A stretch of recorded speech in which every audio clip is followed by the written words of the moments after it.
أعوذ بالله من الشيطان الرجيم. بسم الله الرحمن الرحيم. مثل الذين ينفقون أموالهم في سبيل الله كمثل حبة أنبتت 7 سنابل في كل سنبلة 100 حبة، والله يضاعف لمن يشاء والله واسع عليم. الذين ينفقون أموالهم في سبيل الله ثم لا يتبعون ما أنفقوا منا ولا أذى لهم أجرهم عند ربهم ولا خوف عليهم ولا هم يحزنون.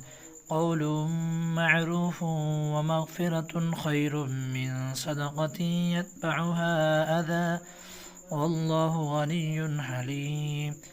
يا أيها الذين آمنوا لا تبطلوا صدقاتكم بالمن والأذى كالذي ينفق ماله رياء الناس ولا يؤمن بالله واليوم الآخر، فمثله كمثل صفان عليه تراب فأصابه وابل فتركه صلدا، لا يقدرون على شيء مما كسبوا والله لا يهدي القوم الكافرين.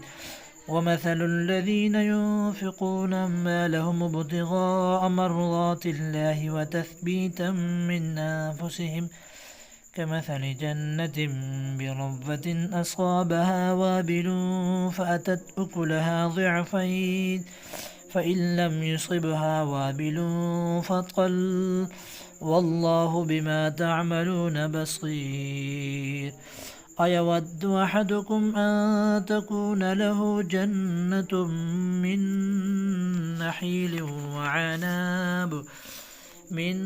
نخيل وعناب تجري من تحتها الأنهار له فيها من كل الثمرات وأصابه الكبر وله ذرية ضعفاء فأصابها إعصار فيه نار فاحترقت. كذلك يبين الله لكم الآيات لعلكم تتفكرون. صدق الله العظيم.